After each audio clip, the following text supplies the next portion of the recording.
आज कबीर जयंती, और इस प्रसंग में हम स्मरण कर रहे हैं उस महामानव का जो हिंदी साहित्य की भक्तिकालीन काव्यधारा के अंतर्गत निर्गुणपंथी ज्ञानाश्रयी शाखा के प्रतिनिधि कवि के रूप में, सजग समाज सुधारक के रूप में और एक महान क्रांतिकारी संत के रूप में युगों युगों से जन जन की आस्था का केंद्र रहा है। कबीर किसी परिचय के मोहताज नहीं है। आज हम कबीर का स्मरण करते हुए उनके व्यक्तित्व और उनके कृतित्व पर दृष्टि डालते हुए मानवीय मूल्यों के प्रखर प्रवक्ता के रूप में कबीर की विवेचना करने का प्रयास करेंगे। मित्रों, यदि हम किसी ऐसे व्यक्तित्व की खोज में निकलें जिसकी मेधा और कवित्व शक्ति में विरोधी तत्वों का आश्चर्यजनक समन्वय रहा हो, जिसने समाज के निम्नतम वर्ग में रहकर भी उच्चतम वर्ग को अपनी प्रखर प्रतिभा के बल पर पराभूत कर दिया हो, जिसने अशिक्षित रहकर भी अपने युग के तमाम पंडितों और ज्ञानियों को अपने अकाट्य तर्कों के सन्मुख नतमस्तक होने पर विवश कर दिया हो, जिसने भाषा और व्याकरण के सुडोल सांचों से अपरिचित रहकर भी अपनी सीधी सादी सरल और सरस काव्योक्तियों के द्वारा कोटि कोटि जनता के अंतःकरण में असंख्य भावधाराओं को प्रवाहित कर दिया हो, तो हमारा साक्षात्कार कालजयी महाकवि कबीर से होता है। कबीर क्या हैं? कबीर का वैचारिक दर्शन क्या है? कबीर के कवित्व की गहराई कितनी है? इन प्रश्नों का सम्यक उत्तर दे पाना कदाचित किसी भी सुधी समीक्षक के बूते की बात नहीं है। दरअसल कबीर के व्यक्तित्व की बुनावट एक अनोखी बुनावट है। वो संत होते हुए भी भक्त हैं, भक्त होते हुए भी संत। वे हिंदू होते हुए भी मुसलमान हैं, मुसलमान होते हुए भी हिंदू। वे योगी होते हुए भी संसारी हैं, संसारी होते हुए भी योगी। वे पंडित होते हुए भी अपंडित हैं और अपंडित होते हुए भी पंडित। वे अपने आप में अनूठे हैं। उनका हर अंदाज निराला है, उनकी हर अदा बेमिसाल है। यदि स्वयं उन्हीं के शब्द लेकर कहा जाए तो कहिबे को शोभा नहीं, कहिबे को शोभा नहीं, देखिया ही उन्मान। कबीर के इसी शोभातीत व्यक्तित्व पर रीझ कर विख्यात समीक्षक आचार्य हजारी प्रसाद द्विवेदी ने कहा था कि पिछले 1000 वर्षों के इतिहास में कबीर जैसा व्यक्तित्व लेकर कोई भी पैदा नहीं हुआ। महिमा में तो जैसे यह व्यक्ति अपना कोई प्रतिद्वंद्वी ही नहीं जानता। कबीर का आविर्भाव एक ऐसे संक्रांतिकाल में हुआ जब समूचा देश राजनीतिक, सामाजिक, धार्मिक, सांस्कृतिक और नैतिक सभी दृष्टियों से संकट के एक नाजुक दौर से गुजर रहा था। तैमूर के आक्रमण से जर्जर हुए देश में क्रमशः तुगलक, सैयद और लोदी राजवंशों की कमजोर और प्रभावहीन शासन व्यवस्थाओं ने चतुर्दिक एक अराजकतापूर्ण स्थिति निर्मित कर दी थी। कौन नृप हो हमें कहानी, इस उदासीन मनोवृत्ति से ग्रस्त जनमानस विषम भेद बुद्धि, नाना प्रकार की रूढ़ियों, दुर्व्यसनों और कुरीतियों के जाल में फंस पतन के गर्त की ओर अग्रसर हो रहा था। छुआछूत और वर्ण व्यवस्था की विषम वृत्तियां अमरबेल की भांति फल फूल रही थी। नैतिक आचार विचार और आदर्श अर्थहीन हो चले थे। समाज में बाल विधवाओं की संख्या में निरंतर इजाफा हो रहा था। ऐसी ही एक अप्रिय स्थिति की देन स्वयं कबीर थे। दूसरी ओर धार्मिक विकृतियों की स्थिति तो और भी अधिक भयावह थी। शैव, वैष्णव, शाक्त, स्मार्त, नाथ, सिद्ध, जैन, बौद्ध, सूफी और इस्लामी जैसे नाना धार्मिक मत और संप्रदाय अपनी अपनी डफली और अपना अपना राग लेकर भोली भाली जनता के सन्मुख अपनी श्रेष्ठता का दावा प्रस्तुत करते हुए उसे दिग्भ्रमित कर रहे थे। चतुर्दिक, घृणा, वैमनस्य, मिथ्याचार, पाखंड, दंभ, लोभ, लालच और वैर विरोध का कसेला वातावरण फैला हुआ था। ऐसी ही विषम और दुर्वह स्थितियों के बीच कबीर ने स्वयं को खड़ा पाया। चारों दिशाओं से उठती शोषितों और पीड़ितों की करुण कातर पुकार उन्हें भीतर तक बेध गई। विघटित होते हुए मानवीय मूल्यों ने उनकी पेशानी पर चिंता की गहरी लकीरें खींच दी। इन्हीं दग्ध और विक्षुब्ध क्षणों में इस अप्रतिम योद्धा ने शमशीर उठाई और चल पड़ा एक सात्विक महासमर की ओर। और फिर उसके भीमकाय प्रहारों से कोई नहीं बच पाया। मानवीय मूल्यों के सशक्त पक्षधर कबीर का सर्वाधिक करारा प्रहार हुआ सामाजिक वैषम्य और वर्ण व्यवस्था के खोखले विधान पर। उन्होंने उन तमाम धर्म ग्रंथों और उनमें लिखे विधानों को व्यर्थ करार दिया जो आंखों देखी स्थिति से मुख मोड़कर मनुष्य मनुष्य में भेद करते हों और मनुष्य से उसका जायज हक छीनते हों। उन्होंने धर्म के ठेकेदारों से कहा, तू कहता कागद की लेखी, तू कहता कागद की लेखी, मैं कहता आखिन की देखी, मैं कहता सुरझावन हारी, तू राखा उर्झाई रे, तेरा मेरा मनवा कैसे एक होई रे। दंभी पंडितों को ललकारते हुए उन्होंने उनसे पूछा कि वे बताएं कि क्या उनकी शिराओं में दूध प्रवाहित हो रहा है और निम्न वर्ग की शिराओं में क्या मामूली लहू? किसने उन्हें इतने ऊंचे पद पर आसीन होने का अधिकार प्रदान किया और किसने निम्न वर्ग को पांव तले रहने पर विवश किया? उन्होंने कहा, हमरा कैसा लोहू तुम्हरा कैसा दूध, हमरा कैसा लोहू तुम्हरा कैसा दूध, तुम कैसे ब्राह्मण और हम कैसे शूद्र।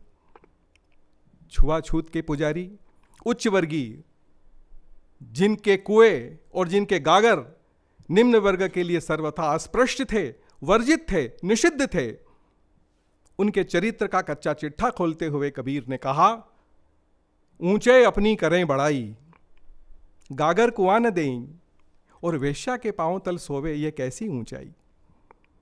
उन्होंने बारंबार पुकार पुकार कर कहा, ना कोई ऊंचा ना कोई नीचा, जाका पिंड ताही का सींचा।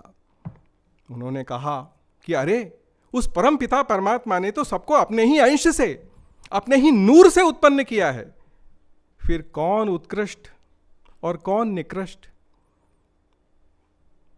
कौन श्रेष्ठ? सब उस ईश्वर के बंदे हैं। उन्होंने कहा कि वो ईश्वर, वो अल्लाह, वो राम, वो रहीम, वो तो घट घट में समाया हुआ है। खालिक खलक खलकते खालिक, सब घट रया समाई। दरअसल कबीर का उद्देश्य सदियों से पद दलित सर्वहारा वर्ग के जायज हकों की सशक्त पैरवी करना और उनके लिए एक समतावादी मूल्य की जमीन तैयार करना था। और इसके लिए वे निरंतर लड़ाई लड़ते रहे, प्रतिगामी ताकतों के खिलाफ खड़े रहे। कबीर पहले व्यक्ति थे जिन्होंने सांप्रदायिक एकता की स्तुत्य पहल की थी। क्रिस्टोफर कॉडवेल एक विचारक हुए हैं, उन्होंने बड़ी अच्छी बात कही थी। उन्होंने कहा था कि एक उत्कृष्ट कलाकार के लिए पहली और अनिवार्य शर्त यह है कि वो सर्वहारा वर्ग का अगुवा बन मानवता के हित में वर्ग विरोधी क्रांति अभियान का नेतृत्व करे। और कहना न होगा कि कबीर का व्यक्तित्व और कबीर का कृतित्व इन पंक्तियों का जीवंत साक्ष्य कहा जा सकता है। मित्रों, कबीर पहले व्यक्ति थे जिन्होंने सांप्रदायिक एकता की स्तुति पहल की थी। उन्होंने जन जन तक इस चिरंतन सत्य को पहुंचाना चाहा था कि महादेव और मोहम्मद, ब्रह्मा और आदम, इनमें कोई फर्क नहीं है, ये वस्तुतः एक ही हैं। और एक पिता की संतान होने के नाते हिंदुओं को, मुसलमानों को, दोनों को हिल मिलकर एक साथ प्रेम पूर्वक एक जमीन पर रहना चाहिए। उन्होंने कहा, वही महादेव वही मोहम्मद, वही महादेव वही मोहम्मद, ब्रह्मा आदम कहिए, को हिंदू को तुर्क कहाने, हिलमिल एक जमी पर रहिए।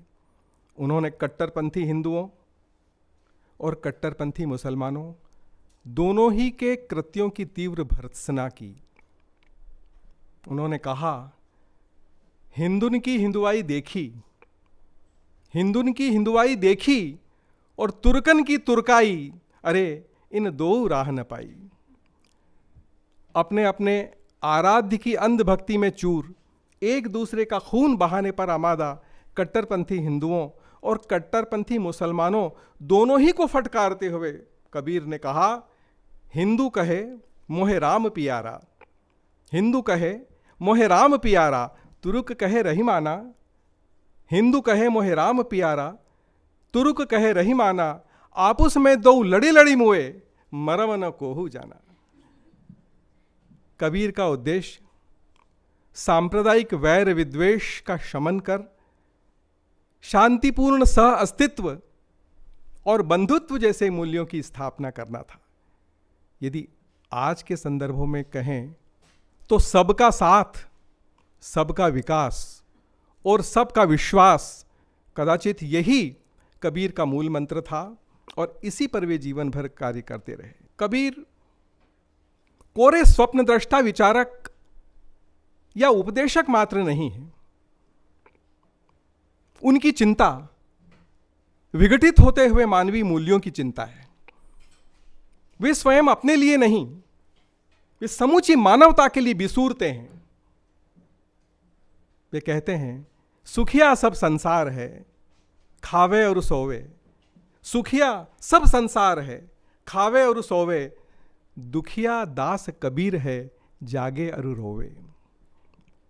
कबीर मनुष्य को भीतर से बाहर तक सच्चा और खरा इंसान बनाने की कोशिश में प्राणपण से जुड़ते दिखाई देते हैं। लेकिन इस अभियान पर निकलते वक्त वे सर्वप्रथम स्वयं अपना घर जलाते हैं। उन्होंने कहा, हम घर जा रहा अपना, हम घर जा रहा अपना, लिया मुराड़ा हाथ, जो घर जा रहे आपनो वो चले हमारे साथ। उन्होंने जिन जिन मूल्यों की, जिन जिन उसूलों की चर्चा की, प्रेम, सत्य, अहिंसा, अपरिग्रह, इंद्रिय निग्रह, शील, सादगी, साधुता, इन सभी मूल्यों को सबसे पहले उन्होंने स्वयं अपनाया, तत्पश्चात उन्हें दूसरों को अपनाने के लिए कहा। यही कारण है कि उनकी कथनी और उनकी करनी में हमें किसी प्रकार का कोई फर्क दिखाई नहीं देता। और यही कारण है कि कबीर में स्वयं को डंके की चोट भरे चौराहे पर खड़ा कर देने का साहस और बड़ी से बड़ी ताकत को चुनौती देने का मादा दिखाई देता है। कबीर प्रेम के अनन्य पुजारी हैं, जो एक ऊंचा मानवीय मूल्य है। प्रेम को कबीर ने सर्वोच्च स्थान दिया है। उन्होंने तो मानवीय चेतना का मूल आधार प्रेम तत्व में ही खोजा।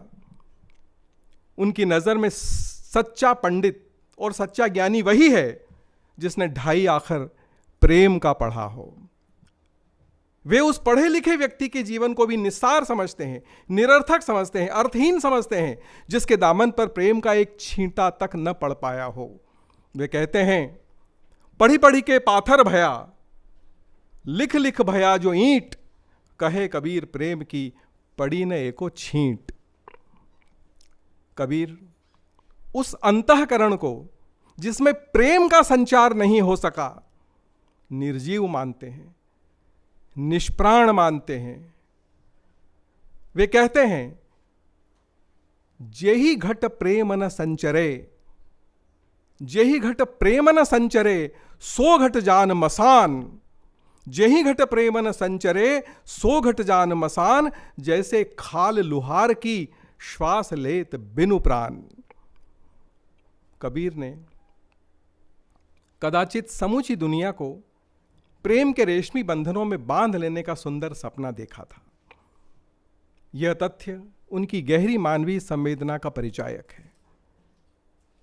उनका मानना था कि दुनिया में किसी को भी चतुराई से चालाकी से, छल कपट से और धूर्तता से अपना नहीं बनाया जा सकता। किसी को अपना बनाने या किसी को रिझाने की कला तो केवल और केवल प्रेम ही को आती है। स्वामी से लेकर सेवक तक सब एक मत और एक मन हो सकते हैं केवल प्रेम ही के बूते पर। वे कहते हैं स्वामी सेवक एक मत, स्वामी सेवक एक मत, मन मनसों मिल जाई, चतुराई रीझे नहीं, रीझे मन के भाई। कहना न होगा कि कबीर के इसी लौकिक प्रेम के माध्यम से ही उनके अलौकिक प्रेम का मार्ग प्रशस्त हुआ है। प्रेम की भांति ही कबीर सत्य को भी एक बहुत ऊंचे मानवीय मूल्य का दर्जा देते हैं, कारण कि उनका स्वयं का जीवन सत्य की एक खुली किताब रहा। उनका तो स्पष्ट मत है कि सत्य से बड़ा कोई तप और झूठ से बड़ा कोई पाप नहीं।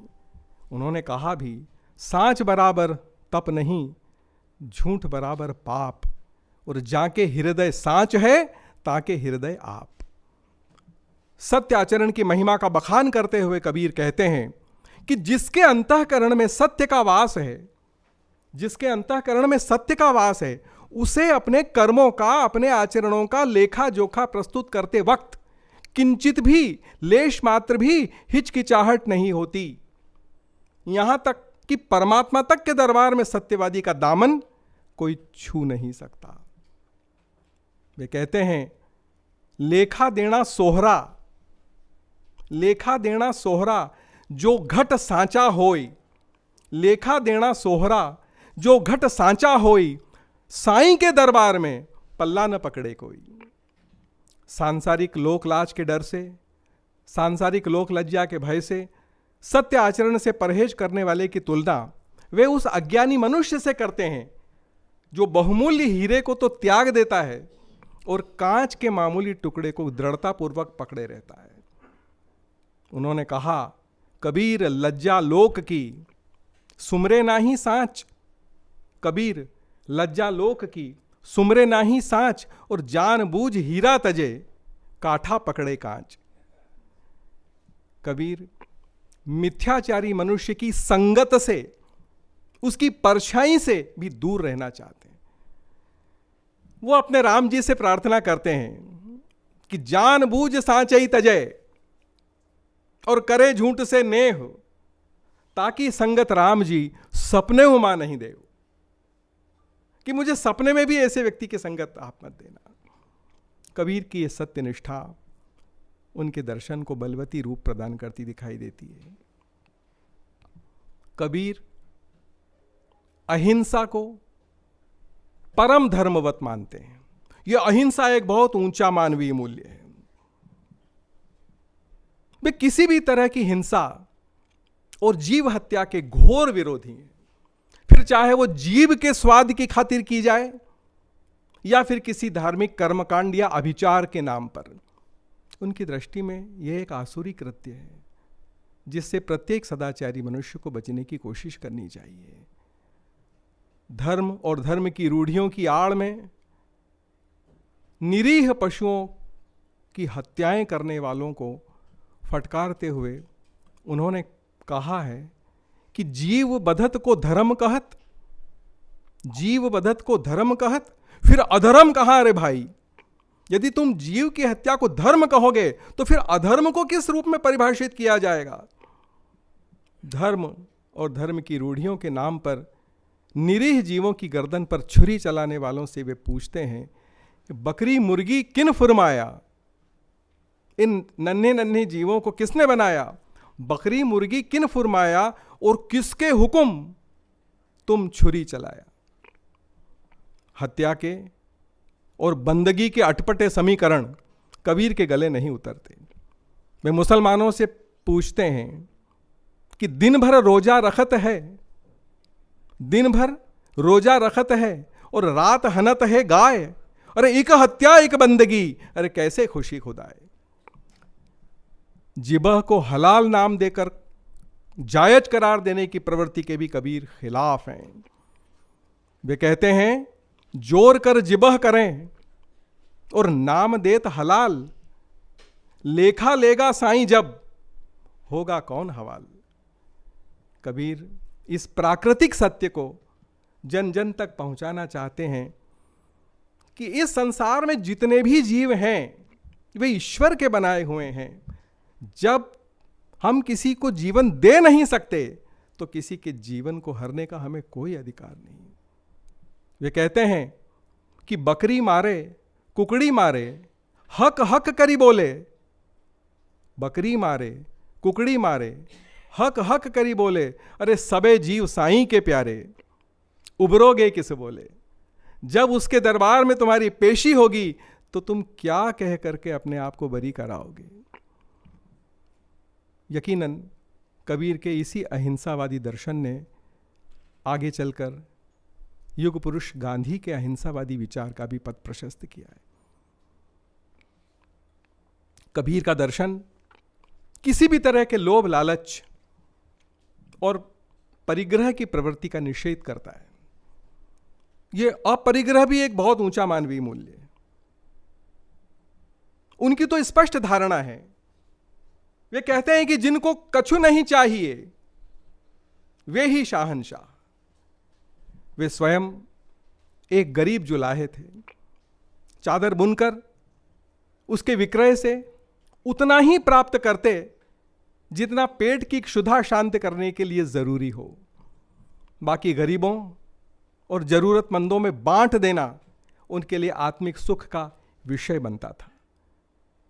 वे ईश्वर से उतना ही मांगना पसंद करते हैं जितना कुटुंब पालन के लिए और अतिथि सत्कार के लिए जरूरी हो। वे कहते हैं कि साईं इतना दीजिए, साईं इतना दीजिए जा में कुटुंब समाए, मैं भी भूखा ना रहूं और अतिथि भूखा ना जाए।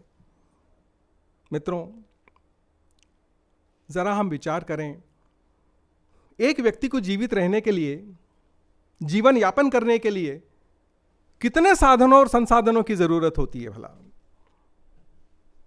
उसका काम कम से कम में भी चल सकता है और अधिक से अधिक भी उसके लिए कम हो सकता है। कबीर ने बड़ी दुर्लभ बात कही थी। उसने अपने परमात्मा से कहा था, मुझे थोड़ा सा आटा दे देना, थोड़ी सी दाल दे देना, थोड़ा तेल और मिर्च मसाला दे देना, मुझे इसके अलावा कुछ नहीं चाहिए। इकसर मांगूं चून, अदसर मांगूं दाल, तनिक तेल मिर्च नोन, मोहे दो वक्त जीवाल। मैं दोनों वक्त जी लूंगा, मुझे कुछ नहीं चाहिए। और परिग्रह का इससे बड़ा उदाहरण विश्व साहित्य में किसी कवि में, किसी संत में आपको न देखने को मिलेगा न सुनने को मिलेगा। यहां पर कबीर सचमुच में अप्रतिम है। वो जो हजारी प्रसाद द्विवेदी कहते हैं ना कि महिमा में यह व्यक्ति अपना कोई प्रतिद्वंदी ही नहीं जानता, वो अक्षरशः सत्य है। कौड़ी कौड़ी जोड़कर करोड़ों की दौलत इकट्ठी करने वालों को वो कहते हैं कि दुनिया से जाते वक्त एक कौड़ी भी साथ नहीं जाएगी, यहां तक कि तन की लंगोटी भी यहीं छोड़ देनी पड़ेगी। वे कहते हैं कि कौड़ी कौड़ी जोड़कर जोड़े लाख करोड़, कौड़ी कौड़ी जोड़कर जोड़े लाख करोड़, और चलती बार न कछु मिलिया, पहिरी लंगोटी छोड़ी। वे जीवन भर संग्रहण के खिलाफ रहे, परिग्रह के खिलाफ रहे। उनका जो पुत्र था उसका नाम था कमाल। तो अपने पुत्र कमाल की परिग्रह में और संग्रहण में रुचि देख करके और बड़े दुखी होकर के उन्होंने क्षुब्ध होकर के धिक्कारते हुए कहा था कि बूढ़ा बंश कबीर का, अरे भाई मेरा तो वंश ही डुबा दिया इसने। बूढ़ा बंश कबीर का उपजा पूत कमाल, और हरि का सिमरन छाड़ के घर ले आया माल।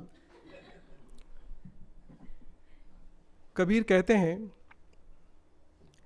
ये ऊंचे ऊंचे भवन, ये शानदार भव्य राज प्रासाद, ये गगनचुंबी अट्टालिकाएं, अरे क्या ये तुम्हारे असली घर हैं? तुम्हारा असली घर तो वो है 3.5 हाथ या अधिक से अधिक 4.25 हाथ जमीन का टुकड़ा, जहां या तो तुम्हें जलाया जाएगा या तुम्हें दफनाया जाएगा। वो कहते हैं काहे काहे चिनावे मेड़ियां, मेड़ियां मालवी का शब्द है, मंजिलें, काहे चिनावे मेड़ियां लंबी भींत पसारी।